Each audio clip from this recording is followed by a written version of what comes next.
Karumuri Sunil, youngest MP candidate in 2 Telugu states. AP నుండి బరిలో దిగుతున్న ఎంపీ క్యాండిడేట్స్ లో మీదే చాలా తక్కువ ఏజ్. టెన్షన్ అనిపించట్లేదా మీకు? అస్సలు అనిపించట్లేదండి. చాలా సునాయాసంగా ఉంది. మొన్నే సీఎం గారి ప్రోగ్రామ్ కి వచ్చిన క్రౌడ్ ని చూస్తుంటే అసలు ఇంత రెస్పాన్స్ నేను ఎప్పుడు చూడలేదు. It's gonna be a land slide. రాజకీయాలు మీకు ఇష్టమా, మీ లక్ష్యమా, లేకపోతే వారసత్వమా? నేనైతే రాజకీయాల్లోకి ఎప్పుడు రాకూడదు అనుకున్నాను. నా లైఫ్లోనే రాకూడదు. వాళ్ళు మిమ్మల్ని నాన్ లోకల్ అంటున్నారు. మీ వైపు నుండి ఇప్పుడు పోటీ చేస్తున్న పుట్ట మహేష్ యాదవ్ గారిని మీ వైపు వాళ్ళంతా నాన్ లోకల్ అంటున్నారు. నాన్ లోకల్ అని నన్ను ఏలెత్తి చూపించింది వారే. మరి ఈ రోజు నేను వారిని ఏలెత్తి చూపిస్తుంటే వాళ్ళు తట్టుకోలేకపోతున్నారు. వైసీపీ గవర్నమెంట్ వచ్చాక సంక్షేమం వైపే చూశారు, డెవలప్మెంట్ వైపు కొంచెం నెగ్లిజెన్స్ కనిపించింది, డెవలప్మెంటే లేదు అంటున్న వాళ్ళకి ఏం చెప్తారు? కళ్ళు పెట్టుకుని చూస్తే ఈ రోజు డెవలప్మెంట్ అంటే ఏంటో తెలుస్తుందండి. టీడీపీ హయాంలో 70% వరకు ఫినిష్ చేసి మేము వాళ్ళకి అప్పచెప్పాము, కానీ ఆ మిగతా కొంత పర్సెంటేజ్ కూడా వాళ్ళు ఫినిష్ చేయలేకపోయారు అంటున్నారు. మోదీ గారే చెప్పారు తెలుగుదేశం టైంలో చంద్రబాబు నాయుడు గారు పోలవరం ప్రాజెక్ట్ని ఏటీఎంలా వాడుకున్నారు అని. పవన్ కళ్యాణ్ గారు మాట్లాడుతూ పశ్చిమ గోదావరి జిల్లా నాయకులకి స్టీల్ ఫ్యాక్టరీలు ఉన్నాయని మాట్లాడారు. నాకు 2 స్టీల్ ఫ్యాక్టరీలు ఉన్నాయంట బాలానగర్లో. అవి ఎక్కడ ఉన్నాయో నాకు చూపిస్తే రాజకీయాల నుంచి నేను మా ఫాదర్ తప్పుకుంటామని చెప్పి నేను ఛాలెంజ్ చేశాను.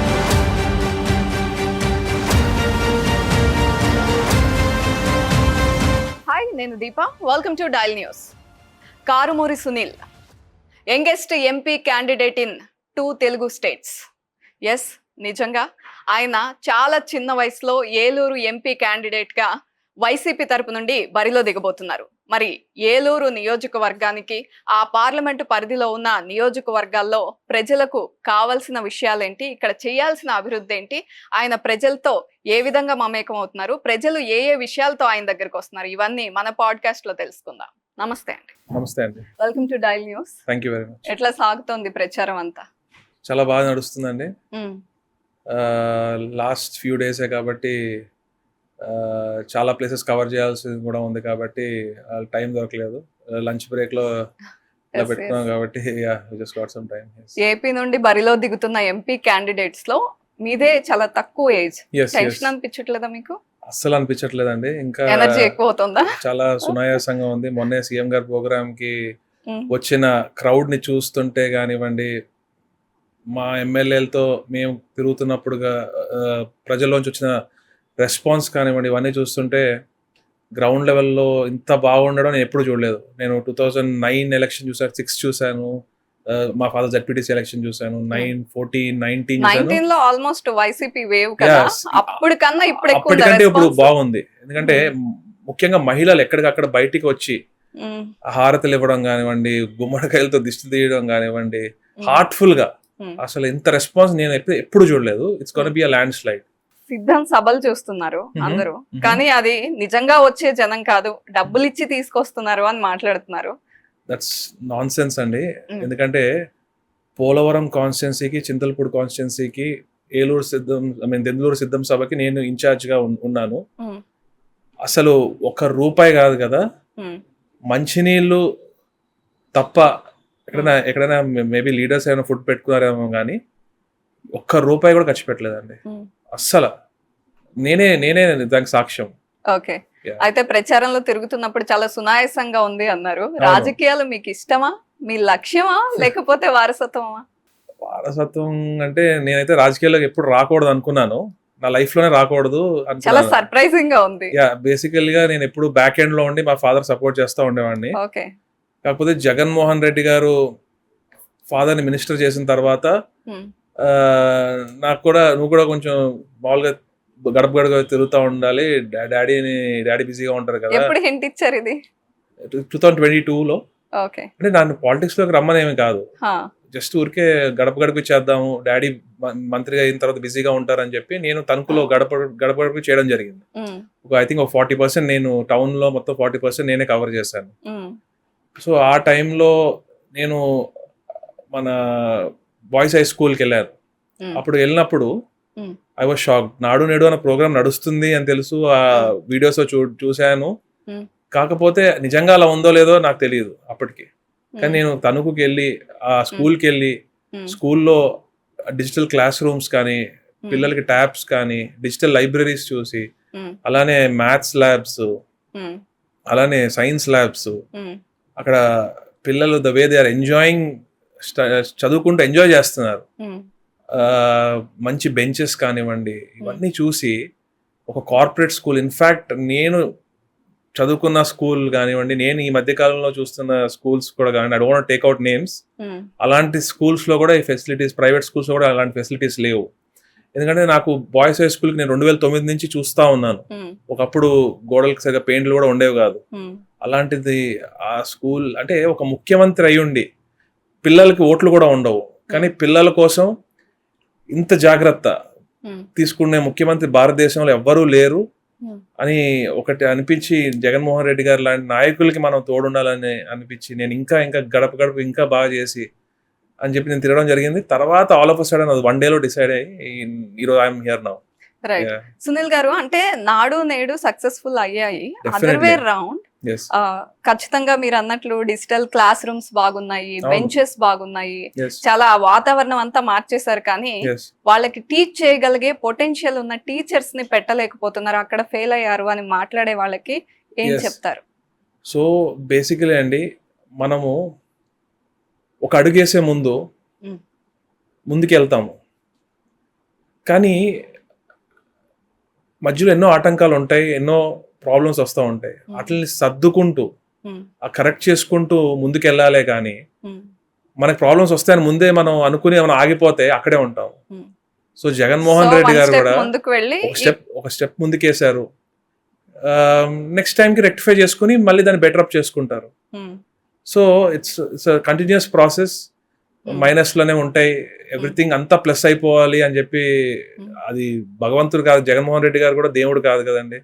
ఆయన ఒక ప్రజలకు మంచి చేయాలి అని చెప్పి ఒక పాజిటివ్ దృక్పథంతో ముందుకెళ్తున్నప్పుడు, సో అక్కడక్కడ మైనస్లు ఉన్నా కూడా మేబీ నెక్స్ట్ ఇయర్కి అది కరెక్ట్ అయిపోవచ్చు. సో ఇప్పుడు తణుకు లాంటి ఏరియాలో అయితే టీచర్స్ కూడా చాలా ఎక్సలెంట్ గా టీచ్ చేస్తున్నారు, పిల్లలు కూడా చాలా బాగా చదువుతున్నారు. నేను షాక్ అయ్యాను, ఎందుకంటే నాకు కూడా అర్థం కానీ, నేను మ్యాథ్స్ ల్యాబ్కి వెళ్ళి ఏం చేస్తున్నారో వాడితే నాకు కూడా అర్థం కాలేదు. They were doing those integers అవన్నీ ఎంత స్పీడ్ గా చేస్తున్నారు, అవన్నీ చూసి ఐ వాజ్ సర్ప్రైజ్డ్. ముఖ్యంగా పేద పిల్లలు, SC ST BC minority plus అగ్రవర్ణ పేద పిల్లలకి the exposure they were getting, the amount of care they are getting there, food కానివ్వండి, అక్కడ మధ్యాహ్న భోజనం ఎగ్ కానివ్వండి, చిక్కీ కానివ్వండి, మంచి పౌష్టిక ఆహారం కానివ్వండి, ఇవన్నీ చూసి అసలు జగన్మోహన్ రెడ్డి గారు లాంటి ముఖ్యమంత్రి నాకు తెలిసి ఈ ప్రపంచంలో ఎవరు ఉండరు అని చెప్పి నాకు అనిపిస్తుంది. రైట్. ప్రచారంలో భాగంగా తిరుగుతున్నారు, 7 నియోజకవర్గాల్లో తిరుగుతున్నారు. సో మీకు ఎలాంటి విషయాలతో మీ దగ్గరకు వస్తున్నారు ప్రజలు, ఏం కావాలని అడుగుతున్నారు? సో ప్రజలకి గతంలో కంటే మంచి జరిగిందని చెప్పి ప్రతి చోట చెప్తున్నారు. అలానే అన్ని ప్లస్ అయిపోవు. కొన్ని చోట్ల ఎట్లా అంటే మాకు రోడ్ వేసారు కానీ డ్రైన్ లేదు, కొన్ని చోట్ల మాకు డ్రైన్ వేసారు కానీ రోడ్ పాడైంది, అలా చిన్న చిన్న సమస్యలు. Continuous process. గవర్నెన్స్ లో రోడ్ వేస్తూ ఉంటారు, రోడ్ పాడవుతూ ఉంటది, మళ్ళీ వేస్తూ ఉంటారు. It's continuous process. కానీ ప్రతిపక్షాలకు ఏమీ దొరకక కేవలం ఆ రోడ్ లో ఒకటి పట్టుకుని ఎలాడుతున్నారు. అయితే ప్రతిపక్ష పార్టీ అండ్ మీ పార్టీ పరస్పర ఆరోపణలు చేస్తుంది ఒక్క విషయంలో, నాన్ లోకల్ అనే ఒక స్టేట్మెంట్. వాళ్ళు మిమ్మల్ని నాన్ లోకల్ అంటున్నారు, మీ వైపు నుండి ఇప్పుడు పోటీ చేస్తున్న పుట్ట మహేష్ యాదవ్ గారిని మీ వైపు వాళ్ళంతా నాన్ లోకల్ అంటున్నారు. ఇలా ఇద్దరు ఒకరి నుంచి ఒకరికి అంటే ఒక సిమిలర్ గా ఒక పాయింట్ దగ్గర ఇద్దరిని వేలెత్తి చూపిస్తున్నారు. సో ఏమంటారు? నేను మా ఫాదర్ ఉమ్మడి పశ్చిమ గోదావరి జిల్లా పరిషత్ చైర్మన్, దెందులూరులో 2014 ఎమ్మెల్యే క్యాండిడేట్. ఏదైతే ఉంగుటూరులో ఉన్న మొయ్యేరు డివిజన్ లో మా యాన్సెస్ట్రల్ ప్రాపర్టీస్ కానివ్వండి అవన్నీ అక్కడే ఉన్నాయి. మరి నేను నాన్ లోకల్ అయితే, ప్లస్ ఏలూరులో నేను చిన్నప్పుడు నిక్కర్లేసుకుని తిరిగేవాడిని. I mean how can I be a non local? నాకు ఈ ప్రాంతంలో బంధువర్గం ఉంది, ఈ ప్రాంతంలో నాయకులతో మంచి సంబంధాలు ఉన్నాయి, ఈ ప్రాంతం అంతా నేను తిరిగిన వాడిని. నాన్నగారు జడ్పీ చైర్మన్ గా ఉండగా క్యారేజీ కట్టుకుని మేము ఏలూరు నుండి బయలుదేరి పోలవరం ప్రాజెక్ట్ దగ్గర వెళ్ళి రాత్రికి వచ్చేవాళ్ళము. అంత అలా తిరిగే వాళ్ళము, ఉమ్, అంత కొల్లేరు ప్రాంతం తిరిగేవాడిని. ఉమ్, మరి నేనే నాన్ లోకల్ అయిపోతే ఇంకా అసలు ఇంకేం చెప్తానండి. I mean that's Right, non మీరు ఒక సెన్స్.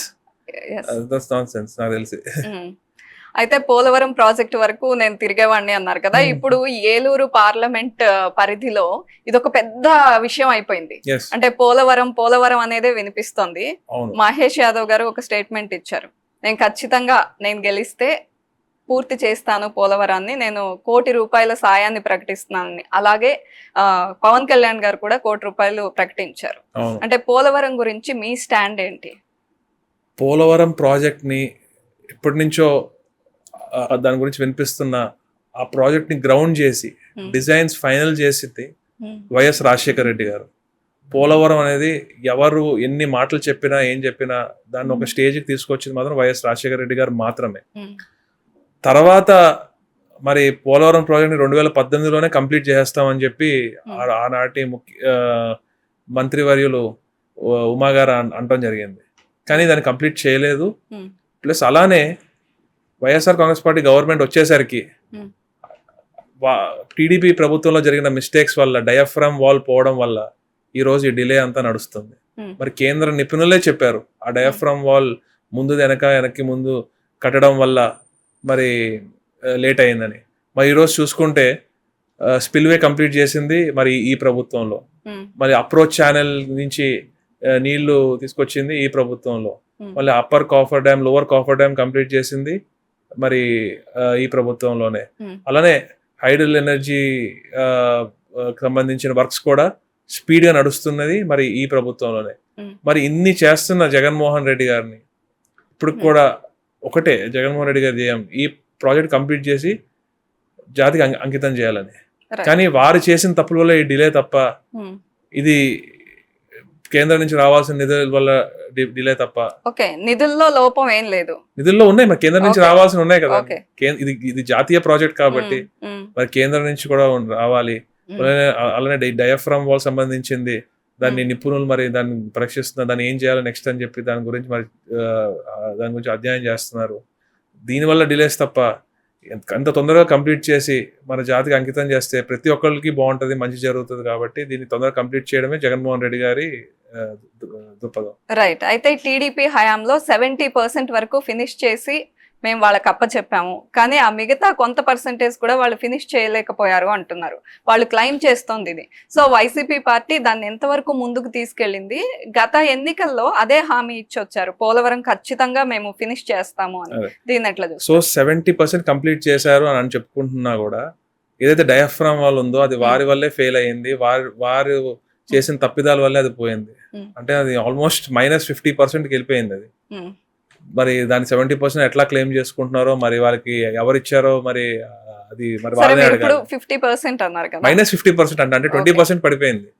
ఇప్పుడు మళ్ళీ అక్కడి నుంచి జగన్మోహన్ రెడ్డి గారు స్టార్ట్ చేసుకుంటూ వచ్చి మళ్ళీ ఇవన్నీ చేస్తున్నారు కదా. రైట్. అయితే మీ పార్లమెంట్ పరిధి గురించి మాట్లాడుకోవాల్సి వస్తే, ఇందాక నాన్ లోకల్ ఇష్యూ తీసినప్పుడు నన్ను నాన్ లోకల్ పక్క నియోజకవర్గం తీసుకొచ్చారని చెప్పి చంద్రబాబు నాయుడు గారు అంటం జరిగింది. మరి తర్వాత చంద్రబాబు నాయుడు గారు 40 years ఇండస్ట్రీ కదా, మరి ఇన్ని ఉపన్యాసాలు ఇస్తారు, ఇన్ని చెప్తారు కదా, మరి ఎక్కడో కడప జిల్లా నుంచి మరి వాళ్ళే తెచ్చుకున్నారు. నన్ను నాన్ లోకల్ అని నన్ను ఏలెత్తి చూపించింది వారే. మరి ఈ రోజు నేను వారిని ఏలెత్తి చూపిస్తుంటే వాళ్ళు తట్టుకోలేకపోతున్నారు. మరి ఎందుకు తట్టుకోలేకపోతున్నారు? రాజకీయాల్లో మరి ఇలాంటివి ఎందుకు ఉంటాయో నాకు అర్థం కాదు. మరి ఇందాక అంటున్నారు నా అపోజిషన్ క్యాండిడేట్ పోలవరం కంప్లీట్ చేస్తామని. మరి నాకు ఇందాక అంటే 2 రోజుల క్రితం చెప్పారు Polavaram left canal 5th package వారి కంపెనీ వాళ్ళ contractors. Polavaram left canal 5th package ని మరి వారే చేశారు. మరి ఎందుకు కంప్లీట్ చేయలేకపోయారు ఆ వర్క్స్? మరి రాలే కదా, కాంట్రాక్టర్సే కదా, మరి వాళ్ళు ఎందుకు చేయలేకపోయారు? మరి ఆ టైంలో 2018కే కంప్లీట్ చేసేస్తామని చెప్పారు కదా. మరి 2016 నుంచి 19 వరకు వారు అక్కడ వర్క్స్ చేయడం జరిగింది. మరి ఈ రోజు కూడా చూసుకుంటే నాకు ఒక అనుమానం వస్తుంది, మరి కడప నుంచి అంత ఇంట్రెస్ట్ తో ఇక్కడ ప్రజలకి ఎందుకు, ఏలూరు ప్రజల మీద ఎందుకు అంత ప్రేమ నాకు అర్థం కాలేదు ఫస్ట్. మరి ఇప్పుడు అనిపిస్తుంది మరి వారు కాంట్రాక్టర్లు కాబట్టి పోలవరం ప్రాజెక్ట్ నా పార్లమెంట్ లో ఉంది కాబట్టి మరి వారి దృష్టి అంతా పోలవరం మీద ఉందని చెప్పి నాకు అనిపిస్తుంది. అంటే ఫినిష్ చేయడానికా లేక వేరే విధంగా? డబ్బులు సంపాదించుకోవడానికి. ఉమ్, మోదీ గారే చెప్పారు, తెలుగుదేశం టైంలో చంద్రబాబు నాయుడు గారు పోలవరం ప్రాజెక్ట్ని ఏటీఎంలా వాడుకున్నారు అని. ఉమ్, మరి ఆ ఏటీఎంలో వాడుకున్నప్పుడు మరి వీరు అక్కడ వర్క్స్ చేస్తారని ఉన్నారు. ఉమ్.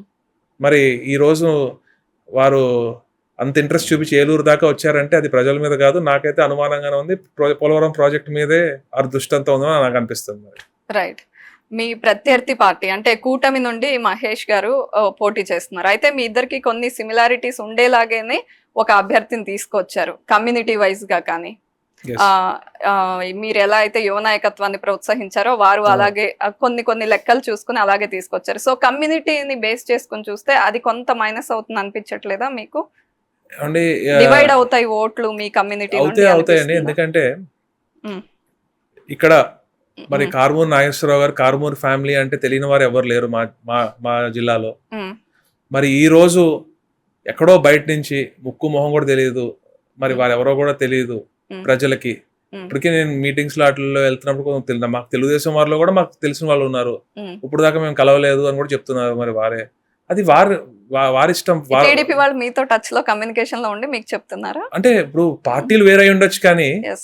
మా బంధువులు కూడా కొంతమంది ఉన్నారు టీడీపీలో. అట్లా అనుకుంటే మాకు గతంలో కాంగ్రెస్ పార్టీలో ఉన్న వాళ్ళు కూడా టీడీపీలో సో ఉన్నారు. ఏం కొంతమంది జరుగుతుందో ఇన్ఫర్మేషన్ కొంత వస్తుంది. వారికి మా నుంచి కొంత వెళ్ళొచ్చు, వారికి కూడా మా నుంచి Okay. రావచ్చు.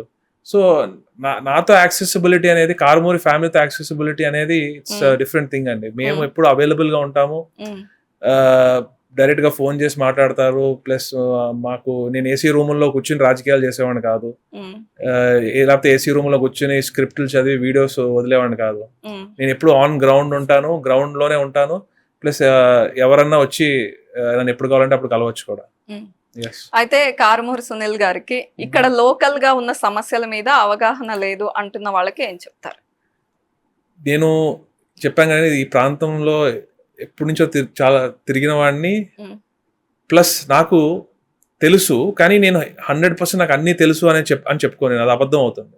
బట్ నాకు తెలిసినంత వరకు నాకు తెలుసు.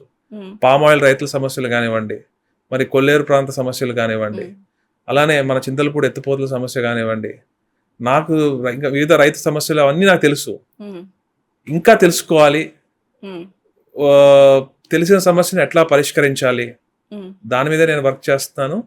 ఆల్రెడీ పామ్ ఆయిల్ సమస్య అనేది నాకు చాలా మేజర్ అనిపించింది. ఎందుకంటే గతంలో ఇంపోర్టెడ్ పామ్ ఆయిల్ మీద 49% డ్యూటీ ఉండేది. ఆ డ్యూటీని సెంట్రల్ గవర్నమెంట్ జీరో చేసింది. సో దానివల్ల అత్యధిక పామ్ ఆయిల్ రైతులు ఉన్న మరి ఏలూరు జిల్లా, రాష్ట్రం, యాక్చువల్లీ తెలంగాణ, ఆంధ్రప్రదేశ్ కలిపితే హైయెస్ట్ పామ్ ఆయిల్ రైతులు ఉన్నది మా పార్లమెంట్లోనే. మరి వారికి హైయెస్ట్ లాస్ జరుగుతుంది రేట్ పడిపోవడం వల్ల. సో రేపు నేను గెలిచిన తర్వాత నా ఫస్ట్ పని మాత్రం ఎంతో కొంత, కనీసం 15 to 20% అయినా మళ్ళీ ఇంపోర్ట్ డ్యూటీ మళ్ళీ పెడితే ఇక్కడ రైతులకి మంచి రేట్ లభిస్తుంది. కాబట్టి నేను దాని మీద వర్క్ చేద్దాం అనుకుంటున్నాను. రైట్. వైసీపీ గవర్నమెంట్ వచ్చాక సంక్షేమం వైపే చూశారు, సంక్షేమ పథకాలు, ఉచితాలు అలవాటు చేసి డెవలప్మెంట్ వైపు కొంచెం నెగ్లిజెన్స్ కనిపించింది, డెవలప్మెంటే లేదు అంటున్న వాళ్ళకి ఏం చెప్తారు? అసలు కళ్ళు పెట్టుకుని చూస్తే ఈ రోజు డెవలప్మెంట్ అంటే ఏంటో తెలుస్తుందండి. ఈరోజు ఒకటే చెప్తున్నాను, రాజకీయాలకు అతీతంగా. సో బేసికలీ నేను తప్పుంటే తప్పని చెప్పే ధైర్యం నాకుంది, దమ్ము నాకుంది. ఈరోజు ఏ గ్రామానికి వెళ్ళినా కూడా ఒక ఆర్బీకే సెంటర్ రైతుల కోసం, ఒక సచివాలయం బిల్డింగ్ మరి ఆ గ్రామ ప్రజల కోసం, అలానే ఒక హెల్త్ సెంటర్, అలానే ఒక డిజిటల్ లైబ్రరీ, అలానే నాడు నేడు స్కూల్స్, అలానే మా ఏలూరు పార్లమెంట్లో మెడికల్ కాలేజ్ కొబ్బరికాయ కొట్టి స్టార్ట్ కూడా అయిపోయింది ఫస్ట్ బ్యాచ్. మరి ఇది అభివృద్ధి కాదంటారా? దాంతో పాటు సంక్షేమం. మరి నేను చెప్తున్నాను కదండి, ఎన్నో ఐటీ కంపెనీలను ఇక్కడికి రానివ్వకుండా వెనక్కి పంపించేశారు అనే మాట, అది టోటలీ నాన్ సెన్స్ అండి. ఎందుకంటే ఇన్ఫోసిస్ అనే కంపెనీ రీసెంట్ గా మరి వైజాగ్ లో వారి మన ఆఫీస్ కూడా స్టార్ట్ చేశారు. మరి దాని గురించి ఏమంటారు? అలానే అదానీ డేటా సెంటర్ కానివ్వండి, అలానే గ్రీన్ కో కానివ్వండి. ఇప్పుడు గ్రీన్ కోని చూసి అదానీ ఇంకా రిలయన్స్ కూడా సేమ్ గ్రీన్ ఎనర్జీ కాన్సెప్ట్ తో ముందుకు వస్తున్నారు. మరి డైకెన్ కానివ్వండి, యోకోహోమా టైర్స్ కానివ్వండి, పెప్పర్ అనే ఒక ఎలక్ట్రిక్ బస్ కంపెనీ కానివ్వండి, మరి ఇవన్నీ కూడా మరి వస్తున్నాయి కదండి. ఇవన్నీ మరి గాల్లో మాటలు కాదు. నీతి ఆయోగ్ లెక్కల ప్రకారమే ఈజ్ ఆఫ్ డూయింగ్ బిజినెస్ లో ఏపీ టాప్ లో ఉంది. అలానే ఏదైతే మనకి ఇన్వెస్ట్మెంట్స్ లో కూడా ఐ థింక్ టాప్ 3లో ఏపీ ఉంది. సో ప్రతి దాంట్లో మనం ముందున్నాం. కానీ ఇంకేమీ దొరకక రాష్ట్రంలో వాళ్ళకి ఏం దొరకక మళ్ళీ ఓడిపోతున్నాం అని తెలిసి ఇంకా వారి నోటికొచ్చింది మాట్లాడుతున్నారు అపోజిషన్. ఖచ్చితంగా మళ్ళీ వాళ్ళు ఓడిపోబోతున్నారు అనిపిస్తోందా? డౌటే లేదండి, అసలు డౌటే లేదు. నాకు తెలిసి అయితే మా టార్గెట్ 175 కానీ ఒక 160 అయితే గ్యారంటీ అని చెప్పి నాకు అనిపిస్తుంది. అయితే అమరావతి రాజధాని అంటూ టీడీపీ ప్రభుత్వ హయాంలో ప్రకటించారు. అమరావతికి మద్దతు ఇస్తామని జగన్మోహన్ రెడ్డి గారు కూడా చెప్పారు. ఆ తర్వాత ఆయన ఒక కొత్త కాన్సెప్ట్ తీసుకొచ్చారు, 3 క్యాపిటల్స్ అంటూ ముందుకొచ్చారు. కానీ అమరావతికి చాలా దగ్గరలో ఉంది ఏలూరు పట్టణం. అవును, ఏలూరుకు సంబంధించి అటు చూస్తే రాజమండ్రి కానీ, విజయవాడ కానీ, అమరావతి కానీ, అంటే అంతా చుట్టుపక్కలే. అమరావతి విషయంలో మీ స్టాండ్ ఏంటి? నా స్టాండ్ ఒకటే అండి. ఇప్పుడు ఏదన్నా ప్రాక్టికల్గా మనం ఆలోచిస్తే హైదరాబాద్ లాంటి సిటీ డెవలప్ అవడానికి 400 ఏళ్ళు పట్టింది. మరి అమరావతి మొత్తం గవర్నమెంట్ ల్యాండ్ తీసేసుకొని అన్ని వేల ఎకరాలు రైతు దగ్గర నుంచి సేకరించి గవర్నమెంటే లేఅవుట్లు వేసి గవర్నమెంటే అమ్మి, అసలు డజంట్ సౌండ్ రైట్ అండి. ఎక్కడైనా కూడా గవర్నమెంట్ అన్ని ప్రజలకు వదిలేయాలి. గవర్నమెంట్ ఒక 100 ఎకరాలు తీసుకుని ఆ 100 ఎకరాల్లో కావాల్సిన బిల్డింగ్లు కట్టేసి వదిలేస్తే చుట్టూ ఆటోమేటిక్గా డెవలప్మెంట్ ప్రజలు చేసుకుంటారు. దట్స్ వాట్ హ్యాపెన్ విత్ హైదరాబాద్లో కూడా అంతా గవర్నమెంట్ ల్యాండ్ గవర్నమెంట్ తీసుకుని చేయలేదు, ఆటోమేటిక్గా ప్రైవేట్గా అందరు వచ్చారు. Everybody it should be an inclusive capital. ఇంకా గవర్నమెంటే ఇచ్చి మరి వారికి కావాల్సిన వాళ్ళకి ఇచ్చేసి ఒక మన ఎస్బీఐ బ్యాంక్ ఒక రేటు, విఐటి యూనివర్సిటీకి ఒక రేటు, అలా వివిధ సంస్థలకు వివిధ రేట్లు గవర్నమెంటే ఆ టైంలో మరి తప్పుగా ఇచ్చేసి ఇప్పుడు ఒక బిజినెస్, ఒక రాజధాని ఏర్పడాలంటే ఒక వ్యాపారం జరగాలి. అక్కడ ఒక రోడ్ లేదు, ఒక డ్రైనేజ్ సిస్టమ్ లేదు, ఏమీ లేకుండా అన్ని గవర్నమెంటే కట్టిస్తానంటే ఇంకా రాష్ట్రంలో ఉన్న మిగతా ప్రజలందరూ కూడా కరెక్టే. అంటే వాళ్ళ ప్రభుత్వ హయాంలో ల్యాండ్స్ తీసుకున్నారు, ఇన్సైడర్ ట్రేడింగ్ జరిగింది అని చాలా ఆరోపణలు చేశారు. తర్వాత మీ గవర్నమెంట్ వచ్చాక ప్రూవ్ చేయాల్సింది కదా, మొత్తం మీ చేతిలోనే ఉంది అనేది వాళ్ళ వాదన.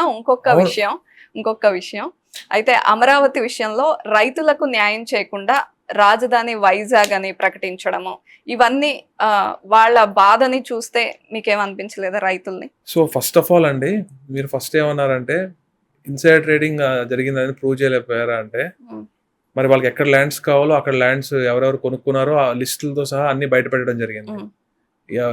వివిధ ఎమ్మెల్యే పేర్లు, అందరు ఫ్యామిలీ మెంబర్స్ మీద ఎవరెవరు ఎక్కడెక్కడ ఎలా కొనుక్కున్నారో స్ట్రాటజికల్ గా వాళ్ళ భూమి రేట్లు పెరగడానికి అని చెప్పి మన వైఎస్ఆర్ కాంగ్రెస్ పార్టీ అన్ని రిలీజ్ చేసి, అలానే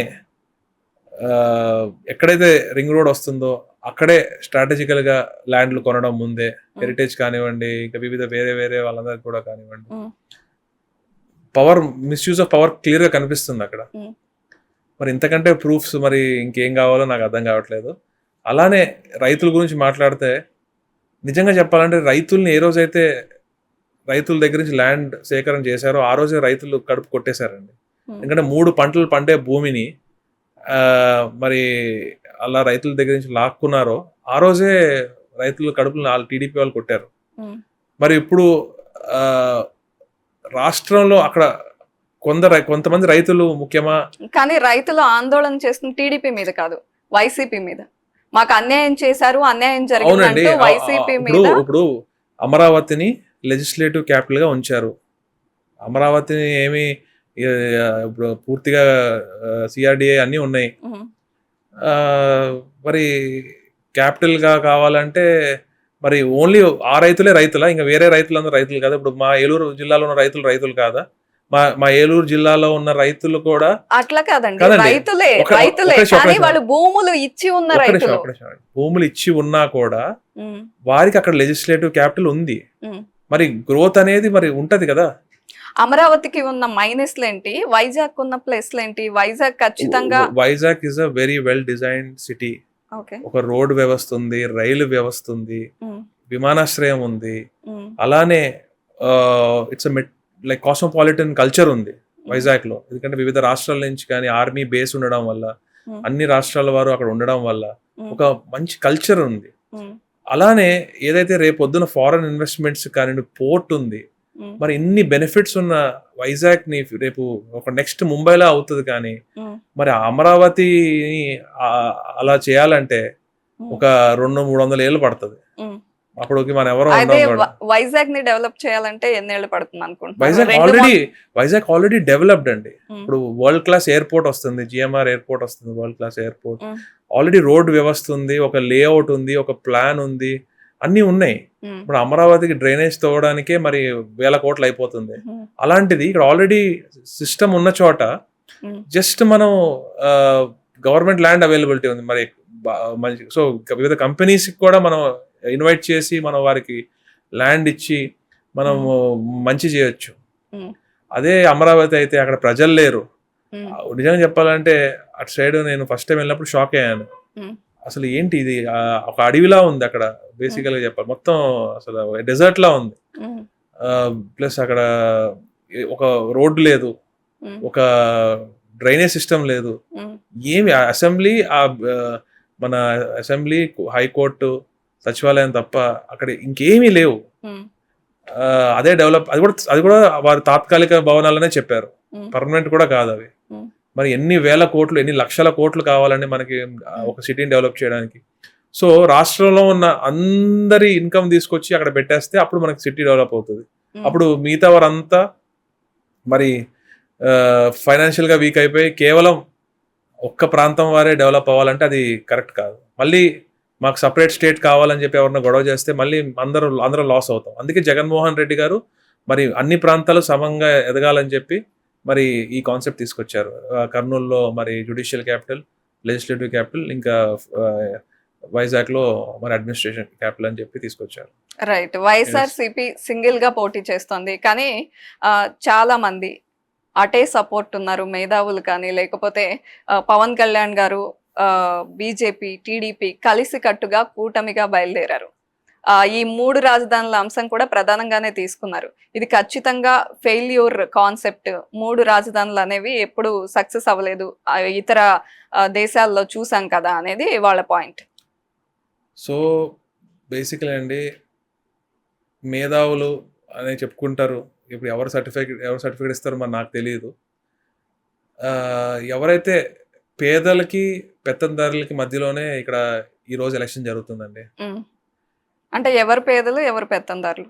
పేదలు అంటే పేదలే, పెత్తందారులు ఎవరైతే ఆ కొంత 5% ఉంటారో వాళ్ళే అన్ని కంట్రోల్ చేద్దాం అనుకుంటారో వాళ్ళే పెత్తందారులు. ఈరోజు వాళ్ళ గ్రిప్లోంచి పోతుంది ఈ రాష్ట్రం అని చెప్పి వారు ఇష్టం వచ్చినట్టు ఎల్లో మీడియాలో కానివ్వండి, అవన్నీ కానివ్వండి, వాళ్ళు ఇష్టం వచ్చినట్టు చేస్తున్నారు.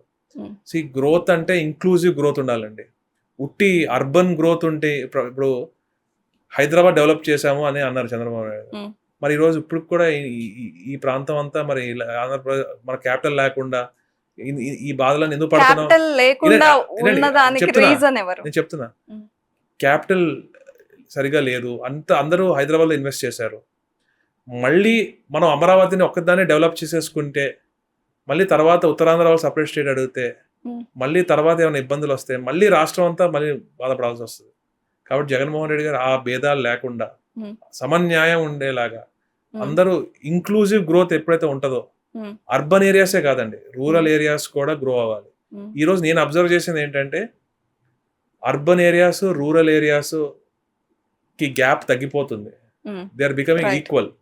అది ఇంటర్నెట్ వల్ల కానివ్వండి, లేకపోతే ఫైనాన్షియల్ అసిస్టెన్స్ గవర్నమెంట్ ఇవ్వడం వల్ల స్పెండింగ్ పవర్ పెరిగి ఈరోజు ఒక సిటీలో పిల్లవాడు ఎట్లా ఉంటున్నాడో ఒక పల్లెటూరులో పిల్లవాడు కూడా ఎక్స్పోజర్ ఎక్కువయ్యి ఆ నాలెడ్జ్ అనేది ఈక్వల్ అయిపోతుంది. So it's a very good sign. Inclusive గా అందరూ గ్రో అవుతున్నారు. రేపు మన రాష్ట్రం అంతా కూడా ఇలానే గ్రో అయితే రేపు పొద్దున ఇంకా జగన్మోహన్ రెడ్డి గారు ఫ్యూచర్ విజన్ కూడా బాగుంది. ఎందుకంటే 4 పోర్ట్స్ డెవలప్ చేస్తారు. మరి మనకున్న 974 కిలోమీటర్స్ కోస్ట్ లైన్ కి 4 పోర్ట్స్ అంటే అవి మాటలు కాదు. అలానే 10 ఫిషింగ్ హార్బర్స్. ఇవన్నీ ఎందుకు డెవలప్ చేస్తున్నారంటే ఫిషింగ్ హార్బర్స్ పెట్టినప్పుడు చుట్టూరు ఫుడ్ ప్రాసెసింగ్ యూనిట్స్ వస్తాయి, Hmm. ఎక్స్పోర్ట్ పెరుగుతుంది, దానివల్ల జాబ్స్ క్రియేట్ అవుతాయి. 4 పోర్ట్స్ వచ్చినప్పుడు ఇంపోర్ట్స్ పెరుగుతాయి, మళ్ళీ మన దగ్గర ఉన్న వనరులు మరి ఎక్స్పోర్ట్ అవుతాయి, మరి దాని చుట్టూ దానికి యాన్సిలరీ ఇండస్ట్రీస్ అన్ని రావడం జరుగుతుంది. అలానే ఫారెన్ ఇన్వెస్ట్మెంట్ రావడం జరుగుతుంది. పోర్ట్స్ చుట్టూ యూనిట్స్ మ్యానుఫ్యాక్చరింగ్ యూనిట్స్ అవన్నీ ఆటోమేటిక్ గా వస్తాయి.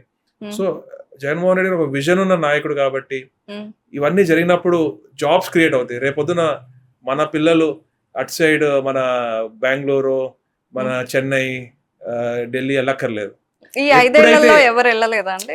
వెళ్ళారు. But I'm talking about the future, the vision of CM Jaganmohan Reddy గారి గురించి చెప్తాను. ఇంకా పోర్ట్స్ కంప్లీట్ అవ్వలేదు, బట్ ఈ spending a lot on the ports. ఎందుకు పోర్ట్స్ వల్ల మనకు ఉపయోగం ఏంటో చెప్తున్నాను. సో ఏంటంటే అండి, అన్నీ ఓవర్ నైట్ అవ్వవు. సో మనకి పోర్ట్స్ వల్ల చాలా బెనిఫిట్ అవుతుంది. ఎందుకంటే చిన్న కంట్రీ యూకే ఉంది, 60 పోర్ట్లు ఉన్నాయి, 60 పైగా పోర్ట్లు ఉన్నాయి. మరి మనకి అన్ని లేవు. ఎందుకంటే మనది కూడా ఇంచుమించు సిమిలర్ సైజ్ అన్నమాట యూకేతో పోలిస్తే. సో ఎప్పుడైతే ఈ పోర్ట్స్ ఉంటాయో ఫారిన్ ట్రేడ్ పెరుగుతుందో, సో మనీ సర్క్యులేషన్ పెరుగుతుంది. సో నేను ఎకనామిక్స్ చదువుకున్నాను కాబట్టి నేను చెప్పగలుగుతున్నాను.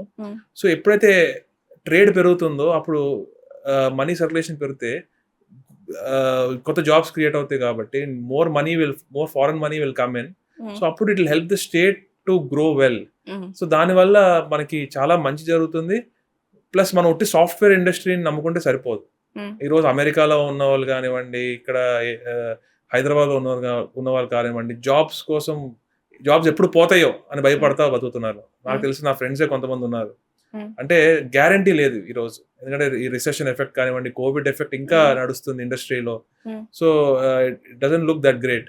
సో ఎప్పుడైతే మనం మ్యానుఫ్యాక్చరింగ్ తో పాటు ఇలా డిఫరెంట్ గా ఎప్పుడైతే డిఫరెంట్ ఇండస్ట్రీస్ మనం ఎంకరేజ్ చేస్తామో అప్పుడే మన స్టేట్ గ్రో అవ్వగలుగుతుంది. ఎందుకంటే జర్మనీ లాంటి కంట్రీ తీసుకుంటే యూరోప్ లో జర్మనీలో మ్యానుఫ్యాక్చరింగ్ యూరోప్ లో నెంబర్ 1. సో జర్మనీలో చాలా జాబ్స్ ఎక్కువ ఉంటాయి వారికి. ప్లస్ ఇన్ఫాక్ట్ పక్క కంట్రీస్ నుంచి కూడా వచ్చి జర్మనీలో జాబ్స్ చేస్తూ ఉంటారు. సో అలాంటి సిస్టమ్ మనం కూడా డెవలప్ చేసుకుంటే పక్క రాష్ట్రాల వారికి కూడా మనమే జాబ్స్ ఇవ్వగలుగుతాం మన పిల్లలతో పాటు. సో దాన్ని బట్టి మనం అర్థం చేసుకోవచ్చు జగన్మోహన్ రెడ్డి గారు చాలా మంచి విజన్ తో ముందుకెళ్తున్నారు. రైట్. టీడీపీలో కొంతమంది ఫ్రెండ్స్ ఉన్నారు అన్నారు ఇంతకు ముందు, పార్టీల పరంగా వేరైనా కూడా ఉన్నారు. అలాగే జనసేనలో ఉన్నారు, అన్ని పార్టీల్లో ఉన్నారు. పవన్ కళ్యాణ్ గారిని ఎప్పుడైనా కలిసారా? పవన్ కళ్యాణ్ గారిని నేను ఎప్పుడు కలవలేదు, దూరం నుంచి చూశాను తప్ప. చిరంజీవి గారిని కలిశాను, పవన్ కళ్యాణ్ గారిని మాత్రం ఎప్పుడు కలవదలుచుకోలేదు కూడా. ఎందుకు అంత పెద్ద స్టేట్మెంట్ ఇచ్చారు? కలవదలుచుకోలేదు సమస్య లేదండి. ఎందుకంటే అండి, being a youngster, Pawan Kalyan garu ఒక పార్టీకి అధ్యక్షుడు. మరి అలాంటి ఆయన ఎలాంటి మాటలు వాడుతున్నారండి ఈరోజు? అతాపాతాలను తొక్కేస్తాను, జగన్ గారిని ఒక ఏకవచనంతో సంబోధించి మిమ్మల్ని అతాపాతాలను తొక్కేస్తాను, మిమ్మల్ని మోకాల మీద నుంచోబెట్టి కాళ్ళు ఇరక్కొడతాను, మిమ్మల్ని ఏ కీలికి ఆ కీలి తీసేస్తాను, మిమ్మల్ని బట్టలోడు తీసి కొడతాము అని చెప్పి అలాంటి మాటలు మాట్లాడుతుంటే, చిన్నప్పుడు నేను పవన్ కళ్యాణ్ ఫ్యాన్నే. పవన్ కళ్యాణ్ గారు ఎట్లా బాలు సినిమాలో ప్యాంట్ మీద ప్యాంట్ వేసుకుంటే నేను ప్యాంట్ మీద ప్యాంట్ వేసుకునేవాడిని. కానీ ఇప్పుడు చూస్తుంటే మాత్రం అసలు సినిమాల వరకే ఆయన ఉండుంటే బాగుండు అనిపిస్తుంది. ఎందుకంటే యువతకి ఎలాంటి మెసేజ్ ఇస్తున్నారు ఆయన. కానీ ఇవన్నీ అడిగితే మీరు ఖచ్చితంగా వాళ్ళ వైపు నుంచి కూడా ఒక వాయిస్ వస్తుంది. బూతుల మంత్రులు ఎక్కువగా వైఎస్ఆర్సీపీలోనే ఉన్నారు, అసలు వారు మాట్లాడే భాష ఇవన్నీ రాజకీయాల్లో ఎప్పుడు చూడలేదు, ఈ 5 ఏళ్లలోనే చూస్తున్నామని వాళ్ళు కూడా. ఏనాడైనా మేము అధికారంలో ఉన్నాం, జగన్మోహన్ రెడ్డి గారు సీఎం గా ఉన్నారు, ప్రతిపక్షంలో ఉన్నప్పుడు కానివ్వండి, అధికారంలో ఉన్నప్పుడు కానివ్వండి, ఏ రోజైనా జగన్మోహన్ రెడ్డి గారు యువతని రెచ్చగొట్టే మాటలు మాట్లాడారా? ఎప్పుడైనా? మరి ఈ రోజు చూస్తే పవన్ కళ్యాణ్ గారు ఎట్లా మాట్లాడుతున్నారో ఇప్పుడే చెప్పాను. అలాగే లోకేష్ గారు చూస్తే బట్టలు తీసుకొడతా ఇంకేవో మాటలు మాట్లాడుతున్నారు, డ్రైవర్ మీద తిప్పిస్తా అనుకుంటా. మరి ఈరోజు చంద్రబాబు నాయుడు గారు కూడా ఒకప్పుడు ఉన్నా కూడా ఇప్పుడు కూడా దిగజారిపోయి ఆయన కూడా అట్లనే మాట్లాడుతున్నారు. మరి దాన్ని బట్టి అర్థం చేసుకోవచ్చు ప్రతిపక్షాలు ఫ్రస్ట్రేషన్ లో వారు ఏం మాట్లాడుతున్నారో వారికి అర్థం కావట్లేదు. ఎక్సైట్మెంట్ లో ఉన్నారా? ఏమనిపిస్తుంది మీకు? ఫ్రస్ట్రేషన్ లో ఉన్నారు కాబట్టి పొత్తులు పెట్టుకున్నారు, ఒకళ్ళ మీద ఒకళ్ళ నమ్మకం లేదు కాబట్టి ఈ రోజు బీజేపీ మేనిఫెస్టో మీద మోడీ గారి ఫోటో కానివ్వండి, కనీసం మేనిఫెస్టో ముట్టుకోవడానికి కూడా ఇష్టపడలేదు బీజేపీ వారు. మీరు అర్థం చేసుకోవచ్చు, వారు కలిసినా కూడా విడివిడిగానే ఉన్నట్టు అనిపిస్తుంది. ఎందుకంటే పవన్ కళ్యాణ్ ఎలా అయినా వైసీపీకి సపోర్ట్ చేస్తది అని అనుకుంటున్నారా? వాళ్ళతో పొత్తులో ఉన్నారండి, మాకు సపోర్ట్ చేస్తారు. వాళ్ళు కలిసి లేరు, పైన అలా కనిపిస్తున్నారు కానీ కలిసేం లేరు, మేనిఫెస్టోలో తేడాగుంది అది అంటున్నారు మరి కదా. అది మరి నాకు అంటే మరి అదే కదా అబద్ధపు హామీల్ని మరి వారు కూడా ఒక నేషనల్ పార్టీగా ఉమ్, ప్రజలకి ఏదైతే జగన్మోహన్ రెడ్డి గారు చెప్పారో అది చేస్తారు. ఎందుకంటే లెక్కలతో సహా ఎక్స్ప్లెయిన్ చేశారు, మనం ఏది చేయగలుగుతాం ఏది చేయలేమని చెప్పి. ఉమ్, మరి వారిచ్చిన హామీలు చూస్తే ఆంధ్ర బడ్జెట్ తో పాటు కేరళ, తమిళనాడు, కర్ణాటక బడ్జెట్ ఉమ్మడిగా కలిపి తీసుకొచ్చి ఇచ్చినా కూడా సరిపోదు. ఉమ్, మరి అలాంటి హామీలు ఇచ్చారు మరి ఉమ్. టీడీపీ వారు. ఓకే. అయితే ఆ, సంక్షేమం అనేది ఆ, అంత ఎక్కువ మేరకు జరగకూడదు, చాలా ఉచితాలు ఇచ్చారు అని చెప్తున్నారు. కానీ ఇప్పుడు వాళ్ళ మేనిఫెస్టో చూస్తే వరాల జల్లులా కనిపిస్తోంది, మీ మేనిఫెస్టో తేలిపోతోంది పక్కన.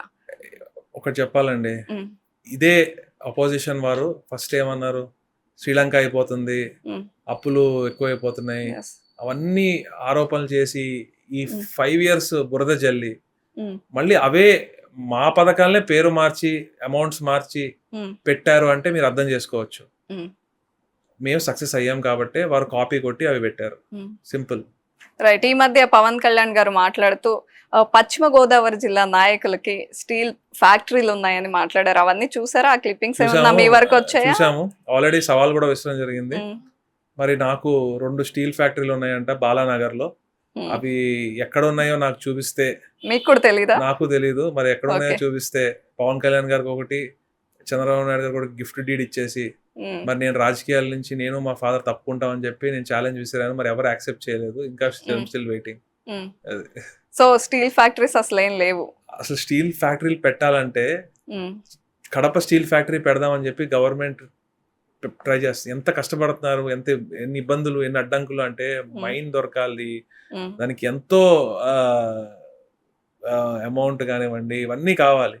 ఉమ్. మరి అలాంటిది మరి 2 స్టీల్ ఫ్యాక్టరీలు అంటే పెట్టేసామంటే ఫార్మా కంపెనీస్ సక్సెస్ఫుల్ గా రన్ చేసిన మీరు స్టీల్ ఫ్యాక్టరీస్ రన్ చేయలేరా? ఎక్కడండి ఫార్మా కంపెనీ సక్సెస్ఫుల్? ఇంకా Hmm. ఇంకా బ్యాంక్ లోన్లు కడతానే ఉన్నాము. అవునా? మేము బ్యాంక్ ఇంకా లోన్లు కట్టాలి. It's all open. మరి ఇంకా ఏం చెప్పాలో మాకు అర్థం కావట్లేదు. ఓకే. కారుమూరి నాగేశ్వరరావు గారి ఫ్యామిలీ అంటే చాలా వెల్తీ ఫ్యామిలీ, రిచెస్ట్ ఫ్యామిలీ అని అందరూ మాట్లాడుకుంటారు. మీరేమో బ్యాంక్ లోన్స్ అంటున్నారు.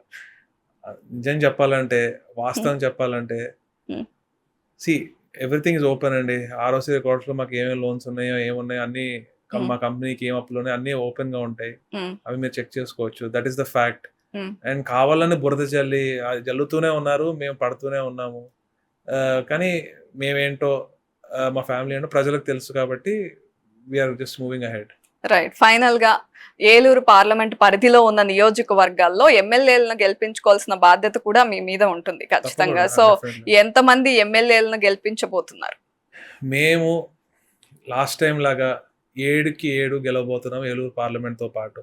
ఉమ్, ఆల్నాని గారు కూడా బంపర్ మెజారిటీతో గెలుస్తున్నారు. మన డిఎన్ఆర్ గారు కానివ్వండి, అందరూ వాసుబాబు గారు కానివ్వండి, ప్రతాప్ అప్పారావు గారు కానివ్వండి, అభయ్ చౌదరి గారు కానివ్వండి, ఉమ్, విజయరాజ్ గారు కానివ్వండి, చింతలపూడి, అలానే మన పోలవరం వచ్చేసరికి మన తెల్లం రాజలక్ష్మి గారు కానివ్వండి, మేమందరం కలిసి ఒక యూనిట్ లాగా ఉమ్, పనిచేస్తున్నాము. We're doing great. చక్కగా ఒక ఫ్యామిలీ లాగా. నాకు గతంలో అందరూ తెలియడం వల్ల ఉమ్, అందరూ నన్ను బాగా దేర్ గైడింగ్ మీ, పెద్దల సలహాలు తీసుకుంటూ ఉమ్. చాలా నీట్ గా వెళ్తున్నాం. I doing great. డెఫినెట్ గా గెలవబోతున్నాం అన్ని. సునీల్ గారు, మన ఏలూరు గురించి మాట్లాడుకోవాల్సి వస్తే కొల్లేరు సమస్య ఖచ్చితంగా డిస్కషన్ కి వస్తుంది. అవును. అంటే 5వ కాంటూర్ నుండి 3వ కాంటూర్ వరకు ఒక 70,000 ఎకరాల భూమిని పరిరక్షించుకోవాలి అనేది వినిపిస్తూ ఉంటుంది. అవును. సో దాని మీద మీ అవగాహన ఏంటి, మీ స్టాండ్ ఏంటి? సో మరి కొల్లేరు ప్రాంతం ఇది గతంలో 2 సార్లు మరి అసెంబ్లీలో కూడా పాస్ అవ్వడం జరిగింది, కానీ ఆచరణ కాలేదు. కానీ తప్పకుండా కొల్లేరు ప్రాంతం గురించి సీఎం గారికి ఒక విజన్ ఉంది. కొల్లేరుని పరిరక్షించుకోవడమే ధ్యేయం. అలానే కొల్లేరు ప్రాంతాన్ని టూరిజంగా పరంగా మరి అభివృద్ధి చేసి మరి ఒక ఇంకా వచ్చే విధంగా కొల్లేరు ప్రాంతానికి, ఎందుకంటే 3 నియోజకవర్గాలు కవర్ అవుతాయి, ఉంగుటూరు, దెందులూరు, అలానే కైకలూరు. కాబట్టి ఈ ప్రాంతానికి మంచి తప్పకుండా జగన్మోహన్ రెడ్డి గారి దృష్టికి ఏం చేస్తే బాగుంటుందో దాని గురించి కూడా ముందుకు తీసుకెళ్లి జగన్మోహన్ రెడ్డి గారికి చెప్పడం కూడా జరుగుతుంది. ఎప్పుడన్నా ట్రై చేశారా? ఇంతకు ముందు ఎప్పుడన్నా దీని గురించి డిస్కస్ చేశారా? అంటే నేను అంటే ఆ ఛాన్స్ వచ్చిందా మీకు? జగన్మోహన్ రెడ్డి గారు బస్ యాత్రలో జగన్మోహన్ రెడ్డి గారు పక్కన కూర్చొని చాలా విషయాలు మాట్లాడడం కూడా జరిగింది. రైట్. కాకపోతే ఇప్పుడు ఎలక్షన్ మూడ్ లో ఉన్నాము. ఎలక్షన్ హీట్ లో ఉన్నప్పుడు ఇది దాటేసిన తర్వాత మనం ఎలాగో మనం జగన్మోహన్ రెడ్డి గారు ప్రజా సమస్యల మీద నిమగ్నమై ఉంటారు కాబట్టి ఆ టైంలో జగన్మోహన్ రెడ్డి గారి దగ్గరికి వెళ్ళి ప్రతి ఒక్కటి డిస్కస్ చేయడం జరుగుతుంది. ఇప్పుడు చాలా మందిలో డిస్కస్ చేస్తున్న మాటలు కానీ విషయాలు కానీ ఏంటంటే పెన్షన్లకు ఏమైంది, పెన్షన్ల విషయంలో ఎందుకు ఆపాల్సి వచ్చింది? మరి మీకు తెలుసు, మేధావుల ముసుగులో నిమ్మగడ్డ రమేష్ గారు మరి ఆయన సూట్ బాగా వేసుకుంటారు, కానీ సూట్ లోపల మాత్రం ఎల్లో షర్ట్లు ఉంటుంది ఆయనకి. అలాంటి వ్యక్తి మరి ఆయన చంద్రబాబు నాయుడు గారి మనిషి. ఆయన ఎలక్షన్ కమిషన్ కంప్లైంట్ పెట్టి వాలంటీర్స్ని వాడొద్దు అని చెప్పి కంప్లైంట్ పెడితే ఎలక్షన్ కమిషన్ ఆమోదించింది. దానివల్ల లాస్ట్ మంత్ చాలా ఇబ్బంది పడ్డారు. సచివాలయాల ముందు మరి పొద్దున్న వెళ్తే సాయంత్రం దాకా కూర్చుని ఇబ్బందులు పడ్డారు, నానా ఇబ్బందులు పడ్డారు. మళ్ళీ తర్వాత ఈసీకి కంప్లైంట్ ఇచ్చి బ్యాంకుల్లో ఏమని చెప్పి కంప్లైంట్ ఇచ్చారు. సాక్షాత్తు ఆయన నోటితో ఆయనే చెప్పాడు, ఈటీవీలో కూడా వచ్చింది. బ్యాంక్ అకౌంట్లో వేస్తే ఇంకా అది పొయ్యిలోంచి పెనమించి పొయ్యిలో పడినట్టుగా మరి బ్యాంకులు బయట మరి వెయిట్ చేస్తూ కార్డులు ఉండవు, పాపం వాళ్ళకి ఎలా ఏటీఎం పిన్ ఎలా వాడాలో తెలియదు, మరి బ్యాంక్కి వెళ్ళి మరి ఎట్లా విత్డ్రా చేసుకోవాలో సరిగ్గా తెలియదు. అంటే ఇంతకు ముందు అంతా అదే ప్రాసెస్ లో జరిగింది కదా, అంటే తెలియకపోవడం. అంటే ఇంతకు ముందు ఇలా ఇంటికి వెళ్ళి డబ్బులు ఇచ్చే ఇంతకు ముందు ఏంటంటే పంచాయతీలో ఇచ్చేవారు. అప్పుడు పంచాయతీ ముందు పడిగాపులు కాల్చి వాళ్ళ కూర్చుని ఒకరోజు రేపు రండి అంటే మళ్ళీ పాప ముసలివారంతా ఇంటికి వెళ్ళి మళ్ళీ నెక్స్ట్ డే వచ్చి ఎంతో మంది కళ్ళు తిరిగి పడిపోయి అన్ని ఇబ్బందులు ఉండేవి. ఆ ఇబ్బందులు చూసి జగన్మోహన్ రెడ్డి గారు వాలంటీర్ వ్యవస్థ పెట్టి డైరెక్ట్ ఇంటికి వెళ్ళేటట్టు పెట్టడం జరిగింది. మరి వీరు అక్కసుతో కడుపు మంటతో ప్రజల్ని బాధ పెట్టే విధంగా మరి ఇలా చేస్తే, ముసలి అవాతాతలు బాధ పెట్టే విధంగా ఇలా చేస్తే మళ్ళీ ఈ బ్యాంక్ అకౌంట్లో వేయడం ఏమని చెప్పి ఈసీ నోటీస్ ఇచ్చింది. సో దాంతో బ్యాంక్ అకౌంట్లో వేశారు. మరి దానివల్ల మరి ఇన్ని ఇబ్బందులు పడుతున్నారు. ఒక ఇద్దరు ముగ్గురు చనిపోవడం కూడా జరిగింది. ఎంతో బాధాకరమైన విషయం. They made lives horrible for old people. Right. Sunil garu, మీకు డబ్బులు అంటే ఇష్టమా, లేకపోతే ఈజీగా సంపాదించడం ఈజీ అనుకుంటారా? అంటే ఈ మధ్య ఒక మీమ్ అంతా సర్క్యులేట్ అవుతుంది, మీ వరకు వచ్చిందో లేదో తెలీదు. ఒక టీవీ ఛానల్ కి ఇంటర్వ్యూ ఇస్తున్న మైక్ ఉన్న ఒక ఫోటో కింద ఇంకొక యాక్టర్ ని పెట్టి ఒక మీమ్ సర్క్యులేట్ అవుతుంది. 300-400 కోట్లు సంపాదించడం ఏముంది, ఎంపీ ఎమ్మెల్యేలు అన్న తర్వాత సంపాదించరా? అవును అవును, అది ఎంత నీచమైన రాజకీయం అంటే ఏదైనా ఉంటే వీడియో ప్రూఫ్ తో పెట్టాలి, కానీ జస్ట్ నా ఫోటో పెట్టేసి కింద అది రాసేసి దాన్నే సర్క్యులేట్ చేస్తున్నారు. అంటే ఎంత దిగజారిపోయారో టీడీపీ వాళ్ళు. ఇలా దిగజారి రాజకీయం చేయడం అలవాటే వారికి. డైరెక్ట్ గా ఎదుర్కోలేక ఇలా ఒక వ్యక్తిగతంగా ఇలా క్యారెక్టర్ అసాసినేట్ చేయడానికి ట్రై చేస్తున్నారు. అసలు ఆ మాటలు ఎప్పుడు అనలేదు. మీరు అసలు మనీ గురించి మాట్లాడలేదు ఆ ఇంటర్వ్యూలో? అసలు మాట్లాడలేదు. కేవలం ఎవడో బుర్రకి ఏదో వస్తే వాడు పనికిమాలినోడు మరి అది పెట్టేసి జస్ట్ వాడు మీమ్ పేజెస్ లో, టీడీపీ హ్యాండిల్ చేసే మీమ్ పేజెస్ లో దాన్ని పెట్టి దాన్ని వైరల్ చేశారు. అసలు ఎంత దిగజారుడు రాజకీయం అంటే డైరెక్ట్ గా నన్ను ఎదుర్కోలేరు, డైరెక్ట్ గా వచ్చి ఎదురుగా కూర్చొని మాట్లాడలేరు, ఒక ఏమి చేయలేరు. కాబట్టి ఇలాంటి నీచ రాజకీయాలకి దిగజారుడు రాజకీయాలు చేస్తున్నారు. రైట్. వైసీపీ ప్రభుత్వం విషయంలో ఎక్కువగా వేలెత్తి చూపించేది ఒకవైపు చూస్తే క్యాపిటల్ విషయంలో, మరోవైపు రోడ్లు సరిగ్గా లేవు, రోడ్ల విషయంలో కేర్ తీసుకోలేదు అనే మాట వినిపిస్తుంది. క్యాపిటల్ విషయం మనం మాట్లాడుకున్నాం. రోడ్ల విషయం అంటే ఇప్పుడు 2014 to 19 లో రోడ్స్ లైఫ్ అనేది ఒక 10 years దాకా ఉంటుందండి. కానీ టీడీపీ వాళ్ళు సరిగ్గా వేస్తుంటుంటే ఈ ప్రాబ్లమ్స్ వచ్చేవి కాదు. కానీ ఈ రోజు మళ్ళీ అంటే నేను ఇక్కడ చూస్తాను, దెందూరు నియోజకవర్గం కానివ్వండి, చింతలపూడి నియోజకవర్గం కానివ్వండి, ఇవన్నీ కూడా మరి ఆ రోడ్లు సరిగ్గా వేయకపోవడం వల్ల టీడీపీ వారు ఇప్పుడు మళ్ళీ వైఎస్ఆర్ కాంగ్రెస్ పార్టీ వేయబోతుంది.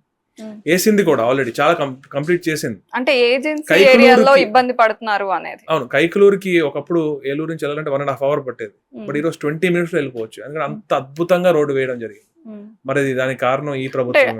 ఓకే, అంటే ఏలూరు ఇట్స్ కంటిన్యూస్ ప్రాసెస్ అండి. ఒక చోట రోడ్ వేస్తా ఉంటారు, ఒక చోట పాడవుతా ఉంటది, అక్కడ వేస్తా ఉంటారు, మరి ఇంకో చోట పాడవుతా ఉంటది. It's continuous process. గవర్నమెంట్ అది చేస్తూనే ఉంటది. కానీ ప్రతిపక్షాలు ఇంకేమీ దొరకక కేవలం ఎక్కడ పాడైపోయిన రోడ్డు దొరుకుతుందా అని చెప్పి అక్కడే ఫోటోలు తీసి అక్కడే మరి అదే చేశారు ఈ 5 ఏళ్ళు. అది తప్ప రోడ్లు రోడ్లు రోడ్లు అని ఏడవడం తప్ప ఇంకేం చేయలేకపోయారు. అది రైట్.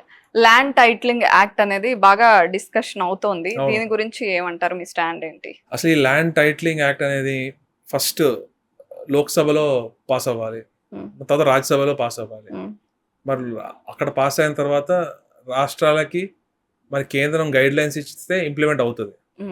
ఇవేమీ జరగకుండా వారే బీజేపీతో పొత్తులో ఉండి జగన్ గారి మీద బురద చల్లడానికి, ఇష్టం వచ్చినట్టు ప్రజల్ని మైండ్ పాడు చేయడానికి, ప్రజల ఆలోచన పాడు చేయడానికి మరి ఈ బోగస్ ప్రచారం చేస్తున్నారు తప్ప ఇందులో వాస్తవం అనేది లేదు. ఎందుకంటే ఇంప్లిమెంట్ అవ్వాలంటే దేశం అంతా ఇంప్లిమెంట్ అవ్వాలి గైడ్ లైన్స్ ప్రకారం. ఉట్టి కేవలం ఆంధ్రప్రదేశ్లో ఏమీ స్పెషల్గా మా పర్మిషన్ ఏమీ లేదు. కాబట్టి ఒకటే అర్థం చేసుకోవాలి, జగన్మోహన్ రెడ్డి గారు ఎప్పుడు లేని విధంగా దేశ చరిత్రలోనే మొట్టమొదటిసారి మరి ఇన్ని లక్షల ఎకరాలు మరి ప్రజలకు ఇచ్చారు, లక్షలాది ఇల్లు కోసం. మరి జగన్మోహన్ రెడ్డి గారు ఇంత మంచి చేస్తూ ఉంటే జగన్మోహన్ రెడ్డి గారు ఇచ్చేవారే కానీ లాక్కునేవారు కాదు. వీరు అమరావతి రైతుల దగ్గర ల్యాండ్ లాక్కున్నారు. అలాంటి పనులు చంద్రబాబు నాయుడు గారు చేస్తారు. కాబట్టి ఇదంతా బోగస్ ప్రచారం. కేవలం డైరెక్ట్ గా ఎదుర్కోలేక ఇలాంటి చీప్ ట్రిక్స్ అన్ని తెలుగుదేశం వారు ప్లే చేస్తూ ఉంటారు. ఎంపీ సీటుకి మీలాంటి యంగ్స్టర్ నే ఎందుకు చూజ్ చేసుకున్నారు అనుకుంటున్నారు? అలాగే యువతకి ఉపాధి అవకాశాలు కానీ వాళ్ళ గురించి ప్లాన్స్ ఏంటి? సో బేసికలీ అండి, ఏలూరులో నాకు ఈ సీట్ ఇచ్చారు. జగన్మోహన్ రెడ్డి గారు మేజర్గా ఒక యువకుడిని, జగన్మోహన్ రెడ్డి గారికి యువతని ఎంకరేజ్ చేయడం చాలా ఇష్టం.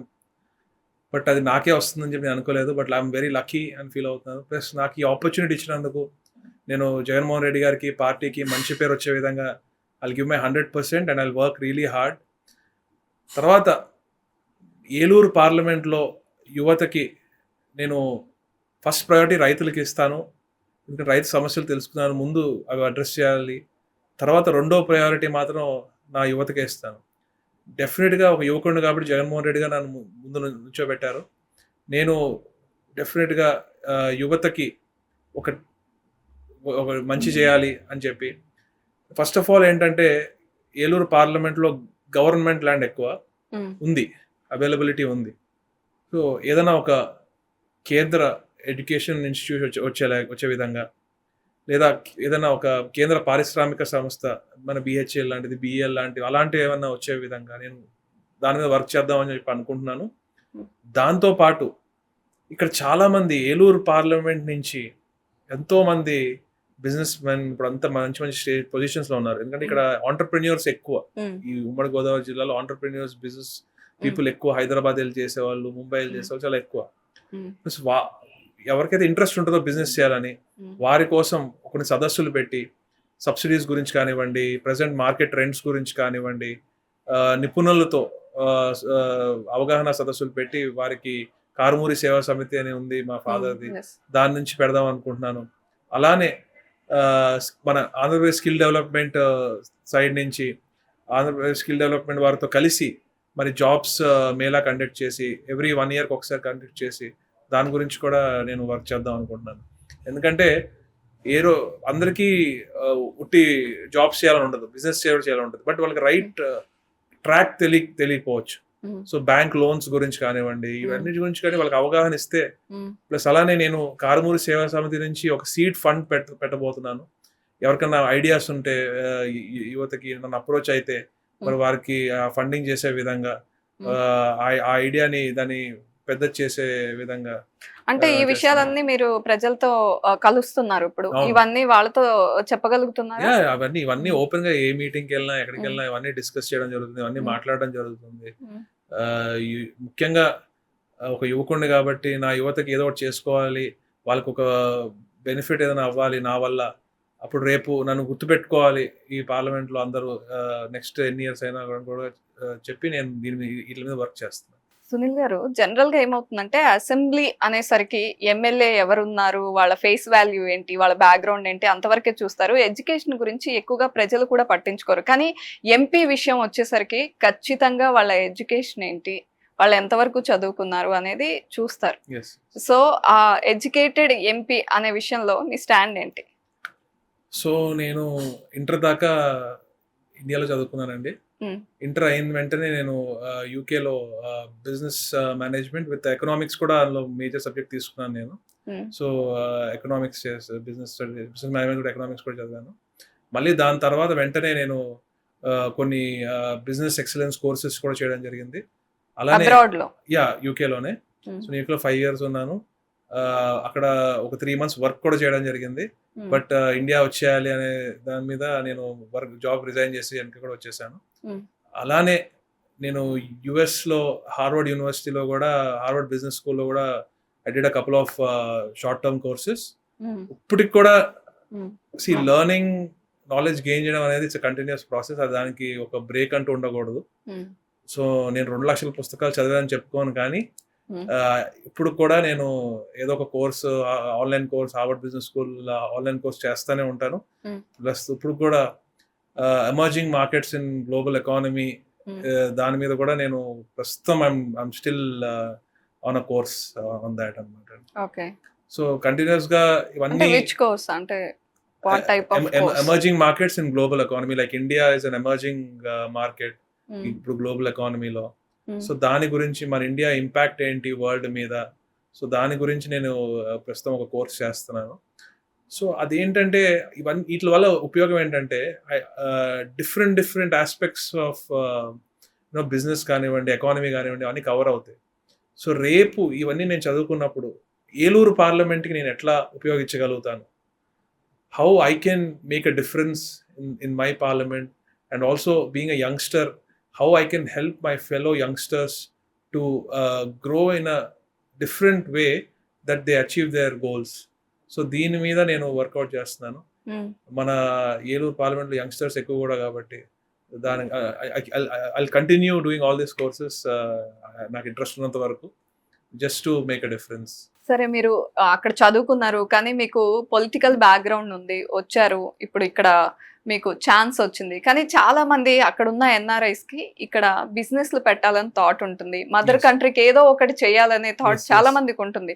కానీ వాళ్ళకి కరెక్ట్ వే ఆఫ్ అప్రోచ్ అనేది, లేకపోతే అప్రోచ్ అవ్వడానికి ఒక ఛాన్స్ రాదు, ఎవరు ఉండరు తెలిసిన వాళ్ళు. అలా చాలా మంది ఇక్కడ బిజినెస్ పెట్టాలి అనుకునే ఆలోచననే ఆపేసుకుంటారు. సో అటువంటి వాళ్ళ గురించి ఏమన్నా ఆలోచించారా ఎప్పుడైనా? సో బేసికలీ ఏంటంటే అండి, నాకు ఉన్న పరిధిలో నేను I'm open to anybody can easily access me. నా ఫేస్బుక్ అకౌంట్లో కానీ, నా ఈమెయిల్ ఐడి కానివ్వండి, నా ఫోన్ నెంబర్ కానివ్వండి, అన్ని అవైలబుల్ ఉంటాయి. Anybody can reach me out easily. అదే కాకుండా వరల్డ్లో రేపొద్దున ఒక పార్లమెంటేరియన్గా, సో నాకు ఇంగ్లీష్ మీద మంచి గ్రిప్ ఉంది కాబట్టి ఐ కెన్ ఈజీగా మాట్లాడగలుగుతాను. కాబట్టి రేపు ఫారెన్ ఇన్వెస్ట్మెంట్ కూడా ముఖ్యంగా మన రాష్ట్రం, మన ఏలూరు పార్లమెంట్ ఉపయోగపడే విధంగా, ఇండస్ట్రీస్ వచ్చే విధంగా, ఇక్కడ ఉన్న అట్మాస్ఫియర్ని ఎక్స్ప్లెయిన్ చేసి, ఇక్కడ ఉన్న బెనిఫిట్స్, ఇక్కడ రైతులకి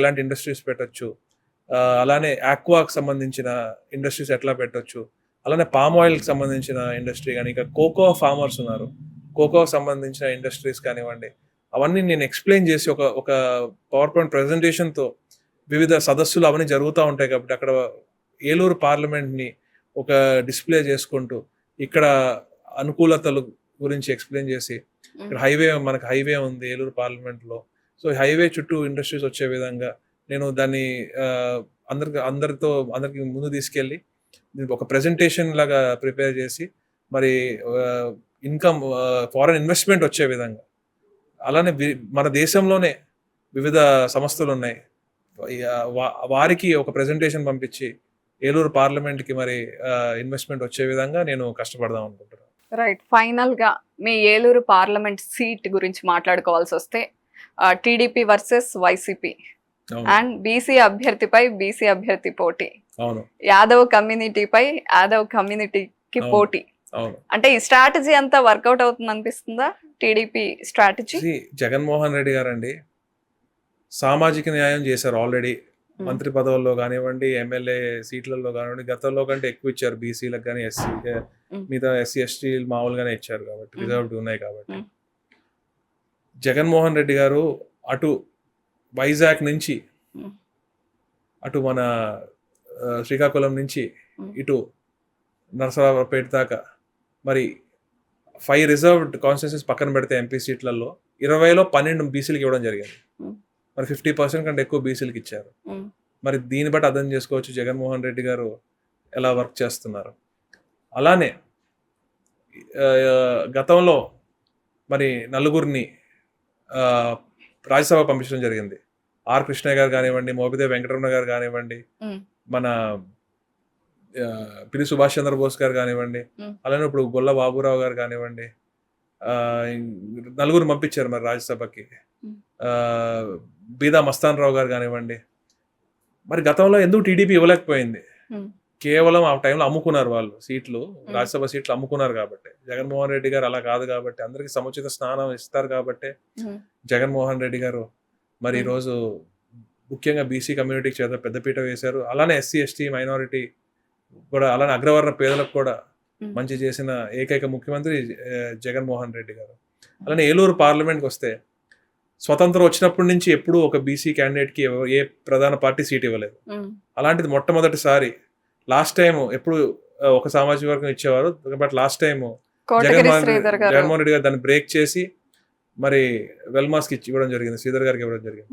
మరి శ్రీధర్ గారు మరి ఈసారి వేరే వేరే కారణాల వల్ల ఆయన పోటీ చేయలేరు కాబట్టి నన్ను సపోర్ట్, ఆల్నాని గారు కానివ్వండి, శ్రీధర్ గారు కానివ్వండి, ఎమ్మెల్యేలు అందరూ నాకు సపోర్ట్ చేసి మరి నాకు ఒక ఛాన్స్ ఇవ్వడు, సీఎం గారి ఆశీస్సులతో నేను ముందుకు వచ్చాను. మరి ఫస్ట్ టైం స్వతంత్రం వచ్చిన తర్వాత ఒక బీసీ క్యాండిడేట్ గా నేను మరి ముందుకు వచ్చాను. మరి నేను January 11th కన్ఫర్మ్ అయితే ఇప్పుడు ఒక 15-20 days బ్యాక్ మరి టీడీపీ వాళ్ళు అనౌన్స్ చేశారు. అంటే దీన్ని బట్టి అర్థం చేసుకోవచ్చు, ఒక బీసీ క్యాండిడేట్ ని దొరకక, బీసీ క్యాండిడేట్ ఏలూరు పార్లమెంట్ లో దొరకక పక్క డిస్ట్రిక్ట్ నుంచి, అది కూడా ఎక్కడో దూరంగా ఉన్న కడప జిల్లా నుంచి తెచ్చుకున్నారు. అంటే ఏలూరు పార్లమెంట్ లో ఉన్న బీసీ నాయకులందరినీ కూడా ఆ కమ్యూనిటీ వారు తొక్కారు కాబట్టి, తొక్కి పెట్టి ఉంచారు కాబట్టి వారు పైకి ఎదగలేదు, లీడర్షిప్ ఎదగలేదు పైకి, బీసీ లీడర్షిప్. కాబట్టి ఒక క్యాండిడేట్ దొరకలేదు కాబట్టి పక్క ఎక్కడి నుంచో తెచ్చుకున్నారు. రైట్. అయితే మీకున్న ప్లస్లు ఏంటి? మీ వైపే ప్రజలు చూసి మీకే ఓటేయాలి అంటే కారుమూరి సునీల్ గారికి ఉన్న ప్లస్లు ఏంటి? 90% జగన్మోహన్ రెడ్డి గారి చేసిన అభివృద్ధి, సంక్షేమం, ఈ పథకాలు ఏదైతే మంచి చేశారో ఈ 5 సంవత్సరాల్లో అదైతే.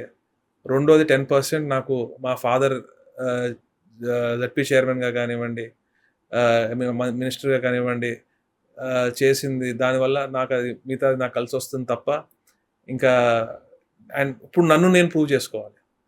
ఇప్పుడు దాకా మరి వారికి సరిపోయింది, బట్ ఇప్పుడు నన్ను నేను ప్రూవ్ చేసుకోవాలి. నేను ఈ 90 daysలో ప్రతి మ్యాక్సిమం నేను నాయకులందరినీ కానివ్వండి, ప్రజలందరినీ కానివ్వండి, నేను పొద్దున్న 7ంటికి లెగిస్తే రాత్రి 11:30 దాకా నేను ఆన్ గ్రౌండే ఉంటాను.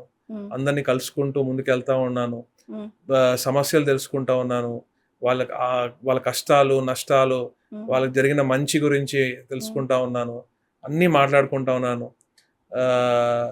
ఈ 90 దగ్గర ఆల్మోస్ట్ 100 days నేను ఆన్ గ్రౌండే ఉన్నాను.